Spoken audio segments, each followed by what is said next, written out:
මේ වීඩියෝ එක ඉතාමත් වැදගත්. මේ වීඩියෝ එකේ මම කියන්න යනවා කරුණ නම් කොරියානු ලබ්ධිය ගැන. ඒ කියන්නේ අපි නිතරම දැන් කතා කරන්නා වූ සයොන් කියලා කියනවා වූ නැත්තම් අලුත් අහස අලුත් පොළොව කියනවා වූ දේ කොරියානු භාෂාවෙන් පරිවර්තන කරගත්තා වූ යම්කිසි ව්‍යාජ ධර්මයක් ගැන මම නිතරම කතා කරලා තිබෙනවා. ඉතින් මේ වීඩියෝ එකේ මම කියන්නා වූ දේ ඉතාමත් භයානකයි. ඒ නිසා පුළුවන් තරම් මේ වීඩියෝ එක ෂෙයා කරන්න. ඒ කියන්නේ අපිට views වැඩි කරගන්න නෙමෙයි ඔබගේ සබාව රැකගන්න. ඒ නිසා මම මේ වීඩියෝ එක විශේෂයෙන් pastors-ලාට මම dedicate කරන්නේ. pastors-ලා please share this video. Every platform, ඒ කියන්නේ හැම platform එකේ Facebook, WhatsApp groups හැම එකෙම මේක share කරන්න.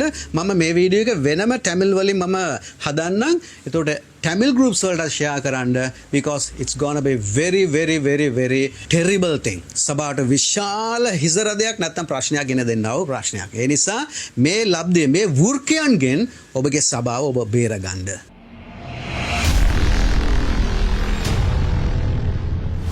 ඔබ දන්නවා ඉතින් කියනකොටම ඉස්සර සයොන් කියන නමෙන් ගියා. දැන් නම් එක නම් ඒගොල්ලෝ පාවිච්චි කරනවා.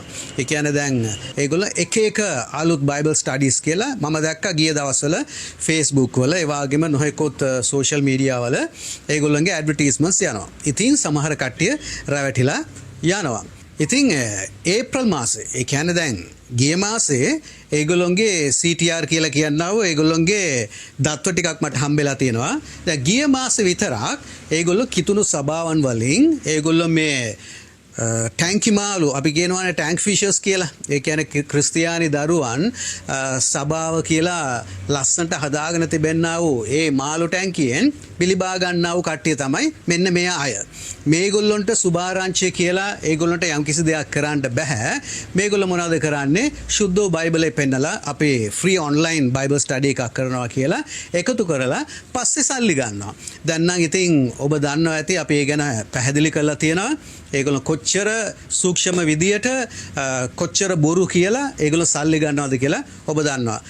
ඒ වගේම බොහෝ දෙනෙක් මේකේ එළියට ඇවිල්ලා තිබෙනවා. දෙවියන් වහන්සේට ස්තුති වේවා. හැබැයි බොහෝ දෙනෙක් ඇතුළට යනවා. ඉතින් මේක වළක්වන්න බෑ. යේසුස් වහන්සේ දැනටම කියලා තියෙනවා මේ වාගේ හොර ප්‍රපේතවරුන් සහ හොර ගුරුවරුන් අන්තික්‍රිස්තුස්ගේ පාලනය වෙනුවෙන් මේ ලෝකයේ සූදානම් කරනවා කියලා. ඒ වාගේ තෝරාගත්ත ඔබ පවා අරගෙන යන්න මොවුන් ක්‍රියා කරනවා කියන එක අපි තේරුම් ගන්න අවශ්‍යයි. ඉතින් යේසුස් වහන්සේ එනතෙක් මෙන්න මේ වාගේ කට්ටිය මේ ලෝකේ ක්‍රියා කරනවාමයි. එතකොට මේගොල්ලන්ගේ දත්තු අනුව කොළඹ සිංහල කට්ටිය විතරයි. කියන්නේ සිංහල ස්ටඩීස් වලට ඒප්‍රල් මාසේ 399ක් මේගොල්ලෝ එකතු කරගෙන තියෙනවා. ඒ කියන්නේ 400ට එකයි අඩු. කොළඹ දෙමළ භාෂාවෙන් 210ක්. ඒ වගේම කොළඹ ඉංග්‍රීසි භාෂාවෙන් 18ක්. ඒ වගේම මඩකලපුව බැටිකලෝ 134 දෙනෙක් ඒගොල්ලෝ මේ බිලිබාගෙන තියෙනවා. ඒ වගේම ජෆ්නා යාපනයේ 264ක්. එතකොට ඔක්කොම 1025ක්. ඒ කියන්නේ ඔබගේ කිතුණු සභාවන් වල ඉඳලා ගිය මාසේ විතරක් 1025ක් මේගොල්ලෝ මේ කල්ට් එකට රෙජිස්ටර් කරගෙන තිබෙනවා. එතකොට මේ ගැන මම ටැමිල් පාස්ටර්ස්ලාට අපි දැන් මෙතන දකිනවා 200 ගාණක් 100 ගාණක් මඩකලපුවේ සහ යාපනයේ ඒගොල්ලෝ මේ අරගෙන තිබෙනවා. හරි ඒගොල්ලන්ට අපි දෙමළ භාෂාවෙන් පස්සේ කතා කරමු වෙන වීඩියෝ එකකදී. හැබැයි මම දැන් ඕගොල්ලන්ට කියන්න කැමතියි. කියන්නේ දකුණේ ඉන්නා වූ පාස්ටර්ස්ලාට කියන්න කැමතියි. දැන් ඕගොල්ලෝ හිතාගෙන ඉන්නවා ওই කට්ටිය සේෆ් කියලා. මගේ චර්ච් එකේ කවුරුත් යන්නේ නැහැ කියලා. මෙන්න මෙතන තමයි කැච් එක තියෙන්නේ. දැන් පාස්ටර්ස්ලා ඔබ දැනගන්න ඕනේ ඕගොල්ලන්ගේ චර්ච් එකේ මෙන්න මේ ලබ්ධියට මේ කල්ට් එකට එකතු වෙච්ච කට්ටිය ගොඩක් ඉන්නවා. ඔබ දන්නේ නැහැ. ඒ කියන්නේ ඒගොල්ලෝ රික්‍රූට් කරන්නේ පාස්ටර්ට නොකිය ඉන්න කියලා. ඔබ තුමාන්ලාට කවදාවත් ඒක එළියට දාන්න දෙන්නේ නැහැ. දැන් අපිත් එක්ක සම්බන්ධ වෙලා ඉන්නවා ඒකේ හිටපු ලීඩර්ස්ලා හිටා. ඉතින් ඊයේ පෙරේදා මම වීඩියෝ එකකදී කතා කරනකොට ඒ සිස්ටර් කිව්වා මමම 10කට වැඩිය මගේ චර්ච් එක මම අරන් ගියා කියලා. හැබැයි පාස්ටර්ස්ලා දන්නේ නැහැ. චර්ච් එක අද වෙනකන් ඒක දන්නේ නැහැ කියලා. දැන් අය පසුතැවිලි වෙලා එළියට ඇවිල්ලා ඉන්නේ.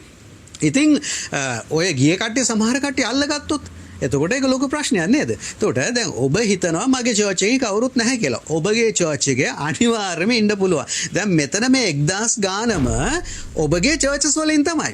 කොළඹ සහ මම දැන් කිව්වේ කොළඹ සහ මඩකලපුව යාපනයේ මේ දිස්ත්‍රික් 3 විතරයි මම දැන් කිව්වේ. එතකොට අනිත් දිස්ත්‍රික් වල අපි දන්නේ නැහැ. නැත්තම් ඔක්කොම එකතු කරලා තියෙනවද අපි දන්නේ නැහැ. හැබැයි 1025 කිතුණු සභාවන් වලින් ගිහින් තිබෙනවා කියන එක මතක තියාගන්න. ඒ කියන්නේ ඔයාගේ චර්ච් එකේ.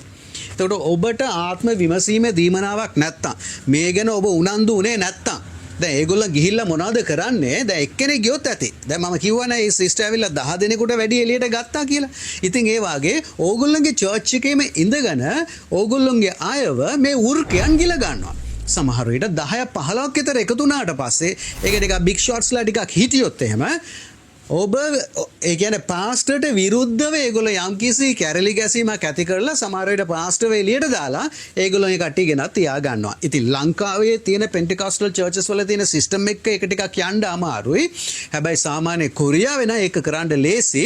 ඇයි අර බෝඩ් එකේ සම්පූර්ණ පාලනයෙන් තමයි චර්ච් එක යන්නේ. ඉතින් ලංකාවෙත් එහෙම චර්ච් එකක් ඔබට තිබ්බොත් ඔබ ඉන්නේ අවදානම් කලාපයේ කියලා හිතා ගන්න. ඒ නිසා මම ඔයගොල්ලන්ට අවවාදයක් හැටියට කියන්න කැමතියි පාස්ටර්ස්ලා ප්ලීස් කරුණා කරලා ඔයාගේ බයිබලේ කියලා තියෙනවා ඔයා එන්ඩේරේක් හැටියට ඔයාගේ බැටළුවන් ගැන හොඳට සෙවිල්ලෙන් ඉන්න. ඒක සොයලා බලා ගන්න කියලා දෙවියන් වහන්සේගේ වචනේ පැහැදිලිව කියනවා. දැන් මෙතෙන්දී ඔබට හොයලා බලන්න වෙනවා. ආත්මිකව යාඥා කරලා ආත්ම විමසීම දීවනාවත් එක්ක පමණක් නෙමෙයි ඔයාගේ ප්‍රඥාව ඥානය පාවිච්චි කරලා බුද්ධිය පාවිච්චි කරලා ඔබ දැන් මේක හොයන්න ඕනේ. හොයලා මේ ලබ්ධියට කවුරු හරි යනවා නම් යාව නැවත මුදවලා ගන්න. එයා ඔය ඇඩ්වයිස් කරලා බලන්න. එයා පිළිගත්තේ නැත්තම් එයාව සභාවේ එළියට දාන්න. අනිවාර්යෙන් බයිබලානුකූලව මේ ඩිසිෂන් එක මේ ජජ්මන්ට් එක ඔබ දෙන්නම අවශ්‍යයි. නැත්තම් ඔබ එන්ඩෙරෙක් නෙමෙයි. ඒ නිසා පාස්ටර්ස්ලාට මම අනුතුරු අහඟවන්න කැමතියි. මේ වීඩියෝ එක කරුණා කරලා ඔබ හැමෝටම ෂෙයා කරන්න. හැමෝටම හැම පාස්ටර්ස්ලාටම මේ වීඩියෝ එක ෂෙයා කරන්න. ඔබගේ චර්ච් එකේ මෙන්න මේ කල්ට් එක දැනටම රිංගලා ඉවරයි බොහෝ විට. ඒ නිසා පරිස්සමෙන් ඔබ ඔබගේ දරුවන්ව නැත්තම් ඔබගේ සමාජිකයන්ව බිලිවර්ස්ලාව බේරගන්න. ස්වාමින් වහන්සේගේ ආශිර්වාදය ඔබ සියලු දෙනාටම